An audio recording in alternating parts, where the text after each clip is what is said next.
In 1347 at an Italian convent, Sister Ginevra notices Sister Fernanda has missed morning prayer and later sees her arrive with a donkey. Fernanda claims the donkey escaped and she had to go after it, which Ginevra finds weird because the donkey couldn't have opened the gates. Ginevra also thinks it's strange that Fernanda is wearing her black habit in spring. When handyman Lurko passes by and tells them good morning, the sisters yell at him and call him a creep for making eye contact with them since they must stay pure. Later Mother Maria also asks Fernanda why she was missing and gets suspicious of the donkey story because it only goes missing under Fernanda's care, which happens very often. Afterward Maria organizes the shelves with Ginevra, who brings her all the gossip about other nuns' misbehavior like eating 2 portions, although she gets distracted when she sees a naughty drawing on a book. Meanwhile Sister Alessandra is living a miserable life. She doesn't want to be there, but her father forced her to support the church. She spends her time praying and embroidering while hoping one day she'll see her suitor again. There's little contact with the outside world, and when her father visits, she barely gets to see him through a metal shade. In the afternoon when the 3 sisters are going down the road, Lurko sees them walk by and Fernanda starts yelling at him again for looking, followed by Ginevra throwing turnips at him. At first Alessandra is shocked, but then she starts yelling insults too and breaking Lurko's things as a way to deal with her inner frustrations. Poor Lurko can only stay down on the ground as the 3 girls take it out on him, spitting on him and calling him a Jew.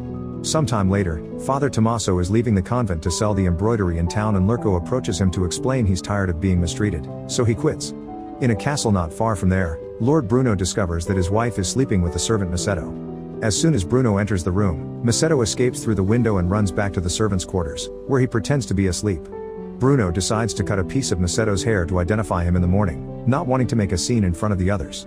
After Bruno leaves, Massetto uses the same knife to cut a piece of hair from every single servant in the room. The next morning, nobody understands what happened and Bruno can't do anything except tell everyone to get a proper haircut. Sometime later, Bruno's wife approaches Massetto, wanting to continue their affair. Massetto tries to ignore her, but she forces him to kiss her. This is seen by Bruno, who sends the guards to kill Massetto. Terrified, the servant immediately runs away and manages to lose the guards by entering the forest. Near the river he finds Tommaso, who instead of selling the embroidery, he's gotten drunk and accidentally dropped all the fabrics in the water. Massetto helps him retrieve a few things and put the cart back together, so Tommaso thanks him by offering a place to stay the night. In the evening, they stay in Tommaso's shack and share some food and drinks.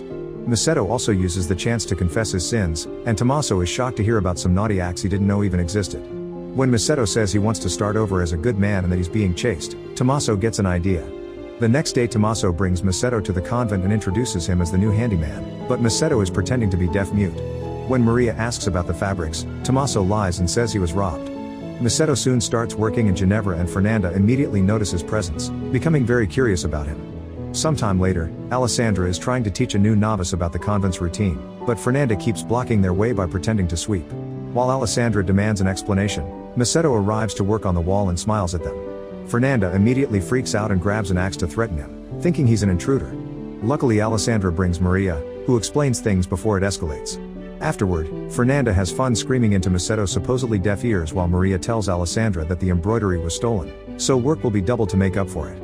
Alessandra now works with a quiet old sister, which only makes the whole situation more depressing. In her frustration, Alessandra accidentally breaks her embroidery frame, so she takes it to Massetto to fix it.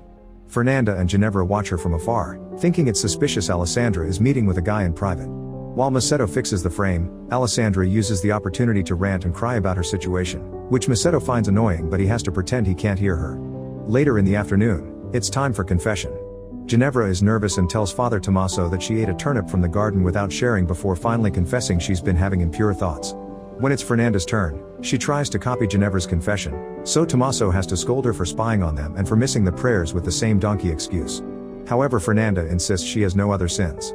That night, Fernanda helps her friend Marta sneak into the convent. They steal the mass wine and take it to Alessandra's room, where they convince her to get drunk together. They have so much fun that they get too loud and Ginevra comes over to complain, but they just drag her in and make her drink with them. Eventually Marta makes Alessandra and Ginevra admit they've never been with a man, so she shares some stories of how wonderful it is, including the detail of using the plant belladonna to be more attractive. After Alessandra falls asleep, Fernanda and Marta start kissing and try to bring Ginevra into it. Ginevra protests, so Fernanda takes her to her room, only to end up spending the night together. The next day, Alessandra brings Massetto a handkerchief she embroidered and uses it to wipe his sweat. She also helps him with the gardening, which makes her feel hot, so she takes off her veil. The moment gets tense, then suddenly they start kissing, which prompts Massetto to push Alessandra on the ground to do the dirty. At that moment the bell starts ringing and Alessandra gets scared, so she pushes Massetto and runs away. Later during the prayers, Fernanda notices Alessandra has dirt under her nails. Afterward, Ginevra and Fernanda are doing the washing and Ginevra tries to discuss what they did last night, but Fernanda shuts her up. Then Alessandra comes by to wash her veil, which the others find suspicious because she never washes anything. After explaining she got it dirty with Massetto, she hears how much work washing is and decides to leave the veil for Ginevra to do it instead. Once Alessandra is gone, a jealous Fernanda leaves too, saying she'll clean the cellar. Ginevra finishes the washing alone, but when she checks the cellar, Fernanda isn't there. Meanwhile, Fernanda meets with Marta, who makes a potion with belladonna and applies it to Fernanda's eyes to make them dilate. They also use a bit of blood to add some color to her cheeks. Behind the plants, Ginevra watches most of the process. Then Marta and Fernanda find Massetto and use a knife to make him do the dirty with both of them at the same time. While they have fun, Ginevra finds the pot of belladonna and comes looking for them, but they're already done and playing innocent. Ginevra wonders if their night together meant anything to Fernanda, who says it was just for fun and asks Ginevra to forget about it. Later in the evening, Massetto tells Tommaso that he's truly enjoying his time here and plans on staying for a long time. They're suddenly interrupted by Maria, so Massetto quickly hides while Tommaso takes her away on a walk. The next day, while Maria and Tommaso receive the bishop for an inspection, Massetto crawls through a window to sneak into Alessandra's room and do the dirty. While they're in the middle of it, the old helper sister comes in and doesn't even notice them, but Tommaso can't help cursing when he sees her. Alessandra is shocked to hear him speak, but before she can confront him about it, they hear people coming. Tommaso hides under the bed while Alessandra rushes to work, fixing her clothes the best she can. The bishop and Maria come by and see everything is in order, so once they're gone, Tommaso escapes through the window.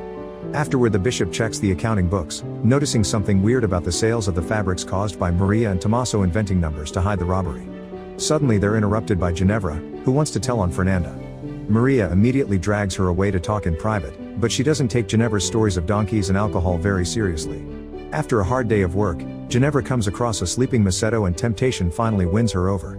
She hides in the cellar to make some belladonna potion, but instead of putting it in her eyes, she drinks it because she didn't see the ritual well. Then she uses too much blood on her cheeks and takes off her veil, which makes her look deranged. Meanwhile, Alessandra confronts Massetto about his speaking, but they hear someone coming, so Alessandra hides while Massetto pretends to be asleep. Suddenly Ginevra comes in and kisses Massetto, but she quickly pulls back because it feels very different. Thanks to the effects of the belladonna, Ginevra confesses the truth. She actually likes women, and she is Jewish. Then she hears someone humming outside and hallucinates it must be angels, so she rushes to hide in the same spot as Alessandra. Then Fernanda comes in wearing black and with a knife a hand, she ties Massetto's hands and blindfolds him before taking him away. Getting suspicious, Alessandra and Ginevra start to follow them, noticing Fernanda is taking the donkey to use the usual excuse later. They cross the forest for a few hours, and by the time night falls, they finally discover the truth behind Fernanda's escapades. It turns out she's a witch, so she comes to the forest to meet with Marta and other witches. Now they're dancing around the fire with almost no clothes on, and Massetto is being prepared for a fertility ritual. Delighted by what she sees, Ginevra takes her clothes off and runs to join the dancing while Fernanda sits on Massetto, ready to sacrifice him. Massetto decides to talk to ask for mercy, and Fernanda thinks they cured him, but Marta just gags him and gets the knife ready. At that moment the dancing stops when the witches finally notice Ginevra, who starts panicking and causing a scene because she's still under the effects of the belladonna. Marta tries to stop her, but Ginevra attacks her, making them fall to the ground to fight.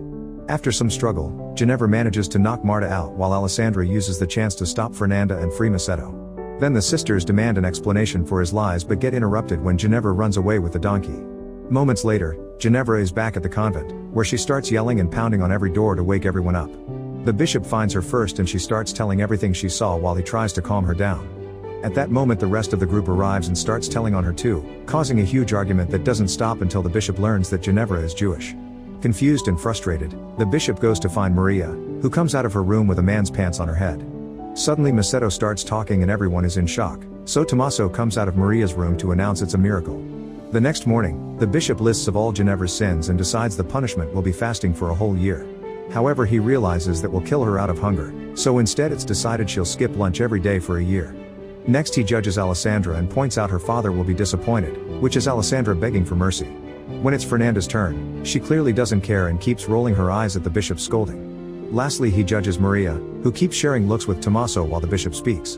In the end, the bishop decides to take Tommaso's priesthood and send him away to a monastery. Tommaso tries to say a final heartful goodbye to Maria, but the bishop kicks him out. Soon a new priest comes to the convent, and a really old man is chosen to avoid trouble. This only makes it annoying because his hands shake during communion. The bishop also makes sure to finally baptize Ginevra. Later the sisters apologize to each other and wonder what will happen to Massetto. Meanwhile, Massetto has been sent back to Bruno, who has divorced his cheating wife and married again. Bruno keeps Massetto in a cell, explaining that instead of executing him, he'll keep him alive to cause him pain for as long as possible. After Bruno is gone, Massetto tries to convince the guards to free him, but they just laugh at him. Suddenly, a mysterious person leaves a turtle with a candle on its shell near the door. The guards are so fascinated by it that they start following it, and once they're out of sight, the sisters come in to free Massetto, leaving a doll in the cell in exchange. They also give him a knife in his own habit so he can dress up and hide with them in the convent. When the guards come back, they don't notice the prisoner as a doll. Then the group is running through the forest and notices the convent's donkey on the bridge. It turns out Maria is using Fernanda's donkey plan to meet Tommaso in secret, sharing kisses under the moonlight. Make sure to subscribe and turn on notifications so you can watch more videos like this. Thanks for watching.